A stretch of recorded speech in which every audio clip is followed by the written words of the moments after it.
Bonjour à toutes et à tous et bienvenue dans cette session d'information. Le port de masque, un geste pour lutter contre le Covid-19. Plusieurs catégories de masques sont proposées aux populations. Quels sont les avantages et inconvénients de la vente des masques à la sauvette? On en parle. Le 7 avril, des centaines d'organisations célèbrent la Journée mondiale de la santé. L'objectif est de mieux informer l'opinion publique à propos de la morbidité, la mortalité et la souffrance. Cette année, l'OMS rend hommage aux sages-femmes et au personnel infirmier. Le levage d'escargots, beaucoup de jeunes s'y adonnent, surtout en période de pluie aujourd'hui. Comment se porte ce secteur d'activité? Un éleveur d'escargots nous éclaire.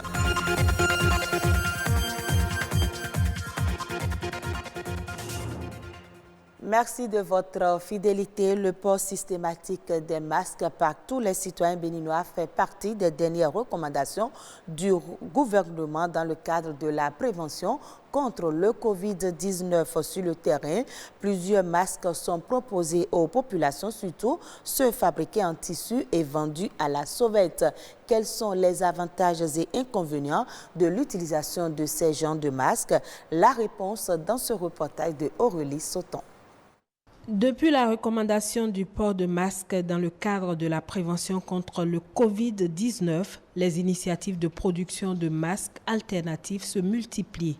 Ces masques se présentent sous plusieurs formes et sont fabriqués et distribués sur le marché local par des vendeurs ambulants. Pour bien de consommateurs, ces masques alternatifs offrent plusieurs avantages liés notamment au coût et à l'esthétique. J'avais d'acheter quelques cache-nez.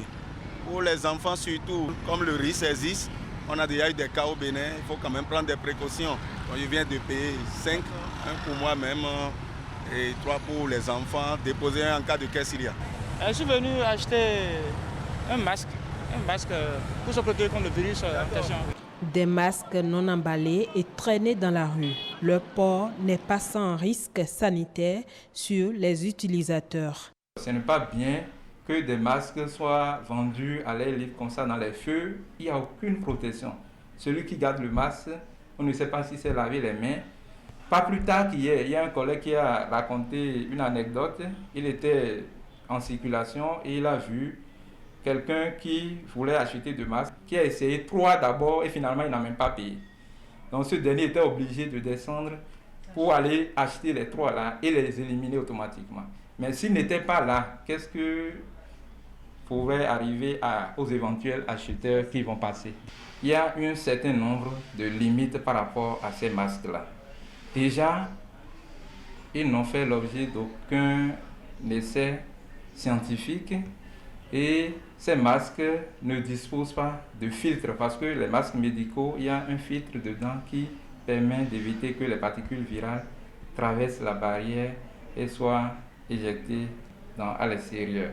Selon les spécialistes de la santé, ces masques doivent être pris avec précaution. Ce n'est pas conseillé de les utiliser directement parce qu'il n'y a même pas d'emballage. C'est à l'air libre. Alors que actuellement, les études sur le coronavirus ne sont pas encore finies. On continue par découvrir ce virus, par apprendre sur ce virus. Donc, certaines hypothèses disent que le virus pouvait rester en suspension dans l'air pendant un temps relativement long. Donc si c'est le cas, peut-être que ce virus est déjà sur les masques achetés à l'air libre comme ça dans les feux. Il faut les laver, il faut avoir plusieurs et les changer au maximum toutes les 4 heures de temps. Avant et après le port de masque, il faut forcément encadrer ça par le lavage des mains à l'eau et au savon. Si les masques jouent un rôle important dans la prévention du Covid-19, les gestes barrières ne doivent pas être négligés non plus. L'actualité nationale est dominée par la pandémie du coronavirus. La nation en bref, c'est une présentation de Marianne Bossemende.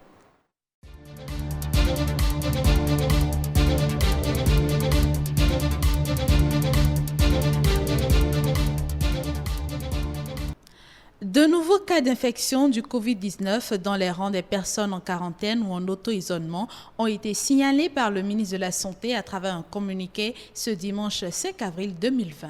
Au terme des tests de dépistage systématique effectués sur 347 voyageurs venus au Bénin par voie aérienne, 5 cas positifs ont été détectés et un autre cas positif en communauté. Hier, lundi 6 avril 2020, le ministre de la Santé a confirmé le premier décès dû au coronavirus au Bénin. Il s'agit d'une femme de 43 ans. Les nouveaux cas de contamination détectés portent à 26 le nombre total de cas confirmés sur le territoire béninois.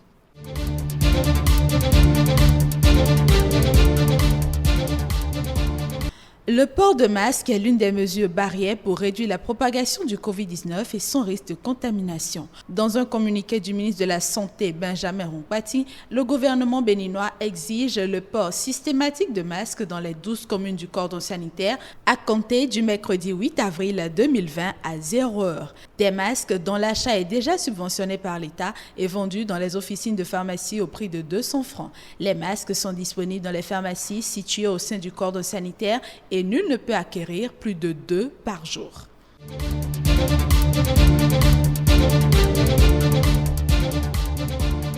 La campagne de commercialisation 2020 des noix de cajou lancée le 19 mars dernier à Cotonou a pris un coup, ce en raison de la pandémie du coronavirus qui sévit actuellement. Le prix d'achat fixé aux producteurs à 325 francs le kilogramme ne cesse de chuter et les achats sont en faible quantité. Les achats de noix de cajou se situent désormais entre 5 et 50 kilogrammes. Au plan national, le prix moyen est de 175 francs CFA contre 240 francs CFA, représentant 53% du prix plancher de 325 francs CFA entériné par le gouvernement. Une tendance contraire à celle de l'année 2019, où 2 semaines après le lancement de la campagne 2019, les prix ont légèrement augmenté par rapport au prix plancher fixé à 400 francs le kilogramme. Le gouvernement envisage d'atteindre la barre des 300 000 tonnes d'ici 2 ans, contre une estimation de 130 220 tonnes lors de la campagne 2019.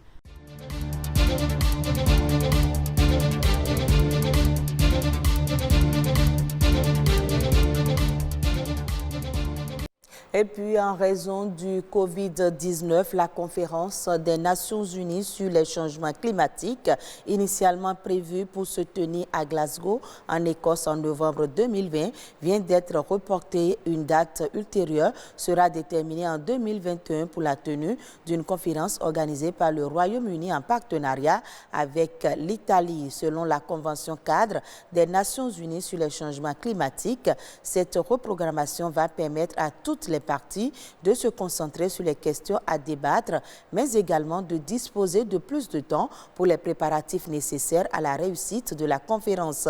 La présidence britannique de la COP et tous les gouvernements devraient profiter de cette période pour concevoir des plans de sortie de crise visant la résilience et intégrant le climat, la biodiversité, le développement et la justice sociale. Cette crise montre que la coopération et la solidarité internationale sont essentielles pour protéger le bien-être et la stabilité dans le monde.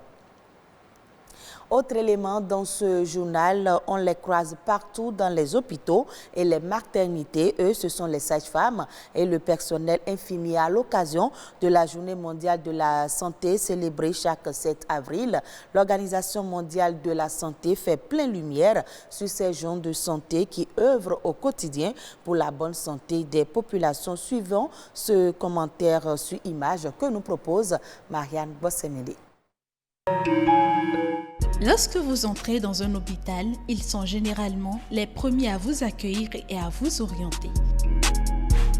Les infirmiers, agents de santé formés durant 3 ans, ont pour rôle, selon l'Organisation mondiale de la santé, d'aider les individus, les familles et les groupes à déterminer et réaliser leur plein potentiel physique, mental et social.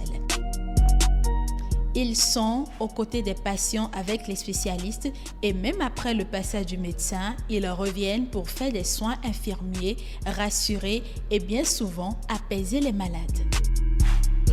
Par ces temps de pandémie du Covid-19, ils sont les plus proches de la population. Les infirmiers sont présents dans tous les départements de spécialité en santé et même au bloc opératoire pour certains. Au Bénin, ils sont formés à l'INMES à Cotonou. D'un corps à un autre, les sages-femmes sont au premier rang avec les gynécologues lorsqu'il faut parler de la femme et de son enfant. Chargées d'accompagner un accouchement normal dont elles peuvent faire la surveillance médicale, les sages-femmes sont celles qui voient les premières votre enfant lorsqu'il n'y a pas de problème durant l'accouchement et elles sont également celles qui lui procurent les premiers soins. Formées pendant 3 ans au Bénin, elles peuvent faire le suivi gynécologique des femmes. Métier stressant selon ces praticiennes, être sage-femme est une question de capacité, mais aussi de passion. La commercialisation de l'escargot au Bénin demeure faible. Pourtant, sur le marché, la demande est forte. José Miga est un éleveur d'escargots. Il peint le tableau de son secteur d'activité dans cet extrait. Il est au micro de Stanislas Linkmo. De nos jours, les gens commencent par découvrir les qualités et valeurs nutritives de l'escargot. Ça fait que la demande augmente. La preuve, c'est que sur le marché, lorsque tu vas pour avoir une quarantaine d'escargots aujourd'hui, du gros escargot, il faut tourner autour de 20-25 000. Pour le gros, lorsque tu vas dans les supermarchés, le petit sachet qui contient à peine 250 grammes te coûte 5 000 et quelques. Mais l'offre n'accompagne pas assez. Et il y a aussi le fait que les exportations s'y mêlent aussi, parce que les gens demandent des escargots du Bénin, on essaie d'envoyer, même si c'est en telle quantité, ça sort quand même. Il ne faut pas décourager, ça c'est intéressant. Il faut encourager la production pour que ça puisse marcher. Parce que tu es là, il faut que le terrain s'adapte à ça, il faut remplir telles conditions, il faut s'y adapter. Il faut que tu as moulé dedans d'abord les débuts, bien même que tu as une formation, c'est pas facile. Mais lorsque ça arrive, ça s'installe et que les trucs sont intéressés pour des bons, quand ça prend, c'est bon, il n'y a plus de soucis. On tourne autour de 100 kilos. Par an. Ce n'est pas suffisant. Vu la demande, ça ne suffit pas. Si on s'intéresse à ça, si on l'organise, on planifie, on ne parlera plus en ces thèmes-là, parce que le produit sera disponible et chaque fois, le cycle sera continuel. On sortira chaque fois au fur et à mesure. Et puis c'est établi, et puis c'est bien. Mais c'est un élevage qui dure un peu sur le temps. Ce n'est pas des élevages à cycle court, comme les poulets, les cailles, les canards, non. Chez les escargots, il faut attendre 6 mois, 8 mois pour avoir des choses de taille moyenne. En 6 semaines, je dis, les poulets, tu as déjà des poulets de 2 kg, 2 kg 5, 3 kg. Chez les escargots, pour avoir 350 grammes, il faut attendre 6 mois.